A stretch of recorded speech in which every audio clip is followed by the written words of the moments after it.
Ya, ini di dalam lemari. Nggak mungkin tiba-tiba ujuk-ujuk dibawa tanpa kemudian ada renovasi. Coba lihat. Dan coba pas tingginya. Oke. Coba lihat tingginya. Ya lebih tinggi dari manusia kan? Artinya kan ada ngebongkar. Ada renovasi lah. Untuk merenovasi itu mesti minta izin sama pemilik rumah. Harus ada izin pemilik rumah karena ada ngebongkar di situ gitu loh. Itu pertanyaan besarnya. Jadi tidak semudah itu dipasang brankas dengan pertanyaan berikutnya menjadi, loh, kalau Anda pasang brankas kayak gitu, sebut deh sekarang bukan kayak gitu. Katakan deh si pengontraknya, bukan karena itu. Febri akan bertanya dong, Eva akan bertanya dong. Anda ngapain punya brankas di situ dan taruh segitu? Transaksi Anda apa ya sampai butuh duit tunai taruh di situ? Gua penegak hukum. Itu akan muncul pertanyaan-pertanyaan kayak gitu loh. Bagaimanapun gitu akan muncul pertanyaan-pertanyaan mungkin. Ini ngapain nih? Loh, saya jaksa, kemudian saya tahu apalagi terus jabatan berikutnya di Jakarta sebagai Kajati. Wow. Saya ngelihatnya money follow the transaction. Uang itu ngikutin transaksi, mana larinya. Pertanyaannya menarik, kalau transaksinya jatuhnya ke Sentul dengan emas, itu beyond the transaction-nya apa? Itu yang mesti diuber. Jadi kalau prinsip money follow the transaction, kita mesti bertanya. Sebentar, audio monitor bisa dinaikin lagi? Biar kita tahu bahwa ada transaksi besar di balik itu. Itu yang pertama. Kalau kita bilang ada transaksi besar, maka kalau dibilang itu tidak diketahui ada brankas dan kemudian juga tidak ada diketahui isinya, untuk seorang jaksa itu problem besar karena uangnya terlampau besar. Itu problem besar karena emasnya 74 kilo. Dan kan bukan miliknya. Itu justru menjadi Anda sangat berbahaya di situ ketika Anda menyatakan itu bukan miliknya tapi ada di rumahnya. Kenapa bahayanya, Prof? Bahayanya, Anda telah membiarkan satu rumah kondisi itu menjadi sasaran bagi kalangan banyak bahwa itu ada uang besar di dalamnya.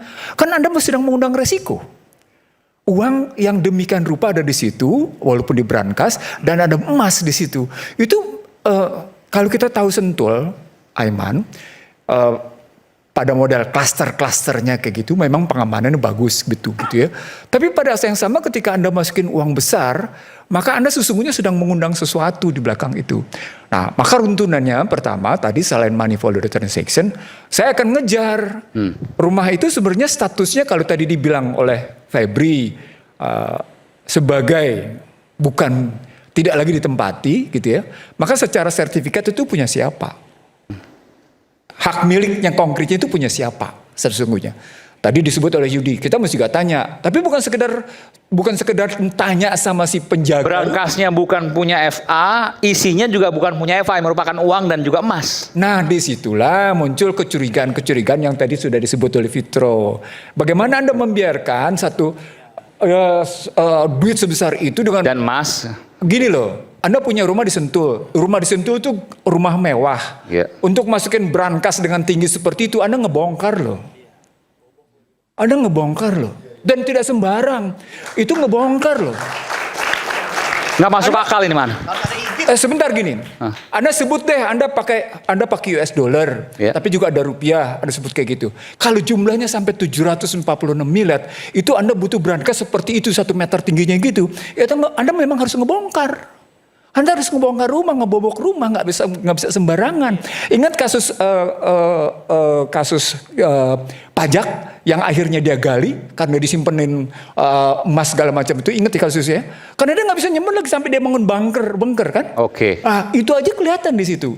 Pada perspektif itulah saya melihat begini jadinya. Oke, dia bilang itu bukan punya rumahnya, tapi dibiarkan rumahnya dibongkar sedemikian rupa. Kalau Anda mengontrakan, sebut deh begini, 2008 saya nggak tinggal lagi di situ, saya kontrakin. Untuk kemudian dibongkar masukin berangkas, si pengontrak harus minta izin sama ke pemilik, nggak bisa enggak. Mustahil dia nggak minta izin. Loh, soalnya si pengontrak bilang, saya mau pasang brankas di situ untuk taruh. Anda sebagai pemilik rumah, loh, kenapa Anda pasang brankas? Anda siapa? Ini ya. Ini salah satunya nih.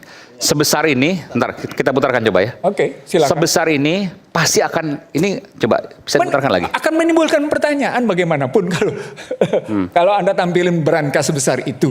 Ya, ini di dalam lemari. Nggak mungkin tiba-tiba ujuk-ujuk dibawa tanpa kemudian ada renovasi. Coba lihat. Dan coba pas tingginya. Oke. Coba lihat tingginya. Ya lebih tinggi dari manusia kan? Ya, artinya kan ada ngebongkar. Ada renovasi lah. Untuk merenovasi itu mesti minta izin sama pemilik rumah. Harus ada izin pemilik rumah karena ada ngebongkar di situ gitu loh. Itu pertanyaan besarnya. Jadi tidak semudah itu dipasang berangkas dengan pertanyaan berikutnya menjadi, loh, kalau Anda pasang berangkas kayak gitu, sebut deh sekarang bukan kayak gitu. Katakan deh si pengontraknya, bukan karena itu. Febri akan bertanya dong, Eva akan bertanya dong. Anda ngapain punya berangkas di situ dan taruh segitu? Transaksi Anda apa ya sampai butuh duit tunai taruh di situ? Gua penegak hukum. Itu akan muncul pertanyaan-pertanyaan kayak gitu loh. Bagaimanapun gitu akan muncul pertanyaan-pertanyaan begini. Ini ngapain nih? Loh, saya jaksa, kemudian saya tahu apalagi terus jabatan berikutnya di Jakarta sebagai Kajati.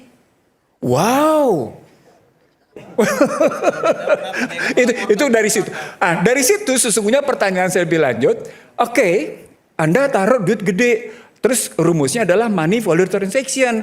Karena berikutnya nanti, ini beban berikutnya masalahnya. Yang kemudian menjadi asimetri. Tapi kemudian menjadi masalah besar bagi Febri sebagai pengacara. Aset recovery. Saya geser langsung lompat. Jadi Febri yang tadinya, ini menarik di sini problemnya. Febri yang tadinya sebagai subjek hukum, penegak hukum, terus menjadi objek. Loh, dilema besar itu. Dalam penegakan hukum ketika Anda tampil pertama kali sebagai subjek, lalu kemudian Anda menjadi objek, dan di balik objek itu Anda ditemukan di balik Anda ada hal-hal yang dalam bahasa pidananya ditemukan barang bukti gitu ya. Wow, ini subjek menjadi objek. Bagaimana ceritanya? Artinya ada problem besar. Saya ingin mengatakan kepada para pengacara di sini gitu. Ada problem besar pada penegakan hukum di Indonesia.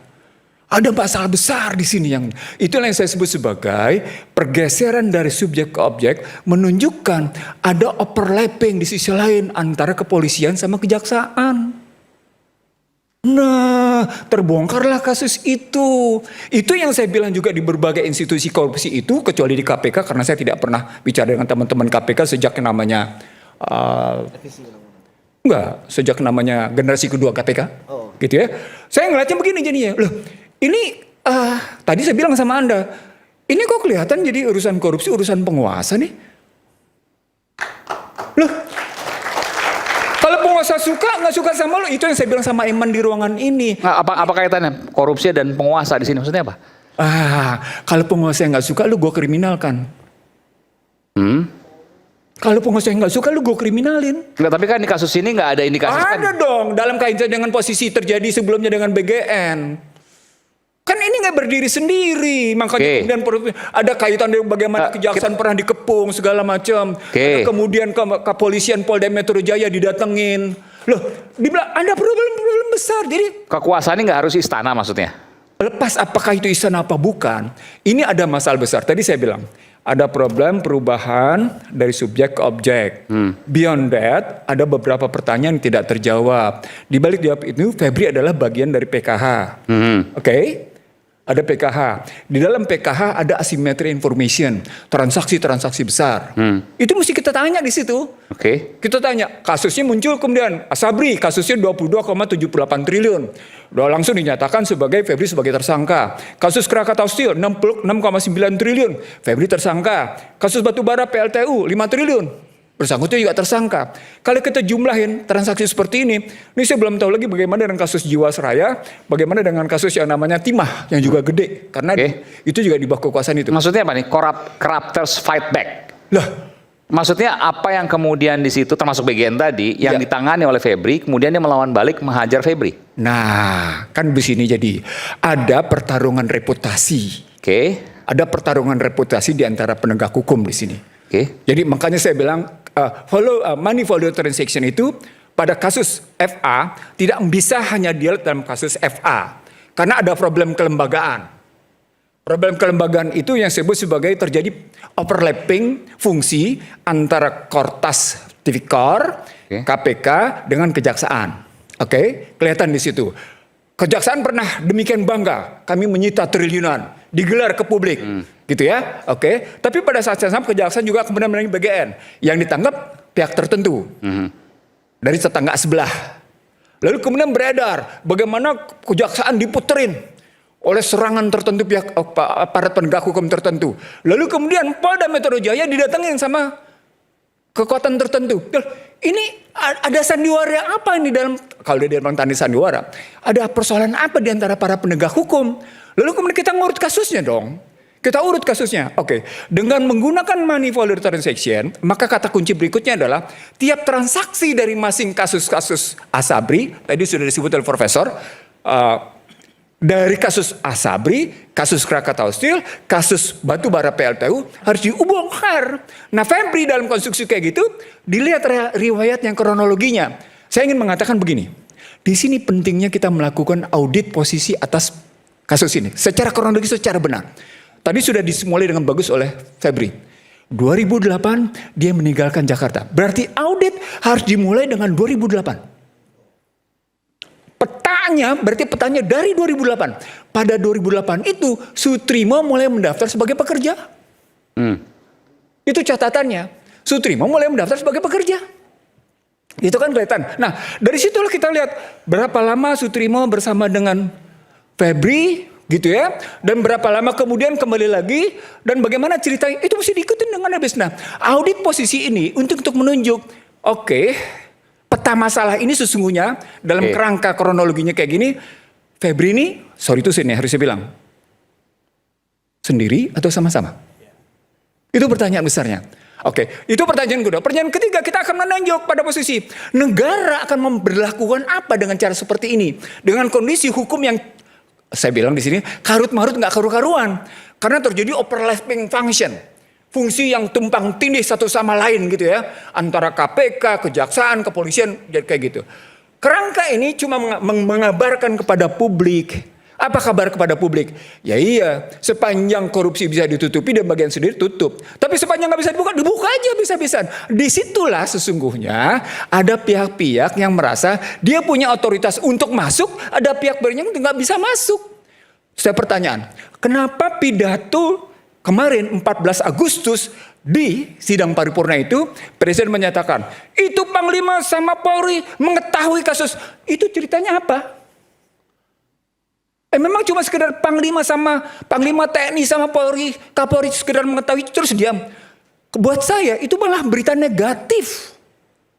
Itu bisa diterjemahkan negatif bahwa yang namanya Polri sama TNI mengetahui ada jejaring-jejaring tertentu. Ketika Presiden ngomong secara terbuka kayak gitu. Ada yang ditutupi maksudnya? Suka tidak suka.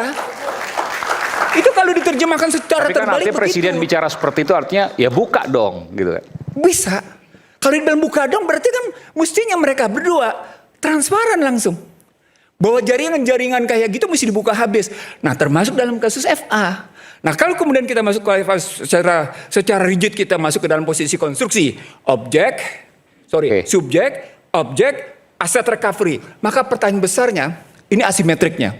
Memang berapa nilai asetnya? Mana yang mesti dipulihkan? Berapa nilai yang mesti dipulihkan? Temuannya berapa? Kenapa pada Febri bisa didapatkan 746,74 kilo? Itu pertanyaan-pertanyaan ekonomi pidana sudah. Bukan lagi sekedar pertanyaan biasa. Loh, oh iya, bagaimana kemarin aset didapat? Muncul tadi kajiannya. Tindak pidana asalnya apa? Kalau tindak pidana asal berapa? Loh, bagaimana kemudian muncul isu Febri punya rumah di Kebayoran, Febri punya rumah di Cipete, Febri punya rumah di sini. Loh, ini apa nih? Bagaimana cara ngurutnya? Itu tadi yang saya bilang. Bikin peta, audit posisi untuk kita ketahui bagaimana duduk masalahnya. Di situ butuh transparansi. Maka ketika Presiden menyatakan, Panglima TNI, Kapolri, Anda tahu bagaimana? Di situ sesungguhnya kalau kita mau lihat ada niat baik. Nah, sekarang tinggal persoalan para pihaknya saling mau nutup-nutupi. Saya ingin menggunakan istilah menarik dari satu konsultan hukum, konsultan ternama di dunia. Dia bilang begini, dalam kasus korupsi di Indonesia, ketika kami melakukan investigasi audit, yang terjadi adalah concealing each other. Bayangkan tuh.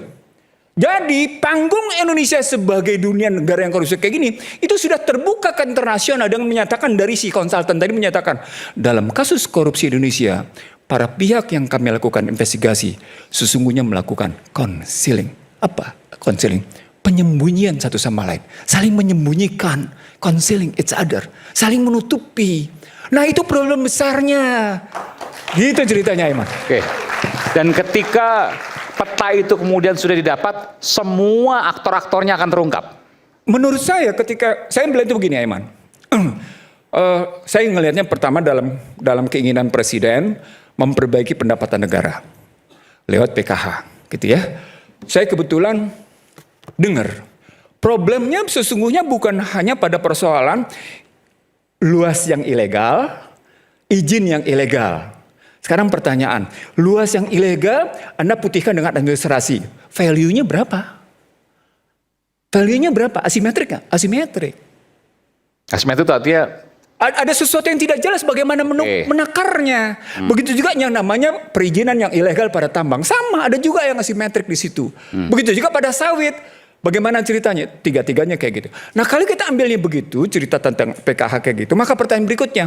Loh, ketika masuk mereka beberapa diantaranya kan dikenain TPPU. Kan ada 3 rekening. Rekening yang memang disita. Rekening yang dinyatakan sebagai escrow. Baru kemudian dilihat ada nggak TPPU. Ketiganya. Yang mana yang sesungguhnya ambil baik buat negara? Cuma yang pertama yang disita. Escrow. Gede. Untuk mencarikan escrow, Anda harus bicara dengan kejaksaan, kepolisian, lapas, pihak yang bersangkutan, dan bank. Gede nggak? Nilainya triliunan juga gedenya. Itu asimetrik itu muncul. Nah di sini muncul tantangan bagi PKH nih. Bagaimana menegakkan lebih lanjut cerita bahwa yang dilakukannya memang dalam rangka tadi baliknya aset recovery, pemulihan aset. Itu dibebankan pada Febri sebagai jampitsus.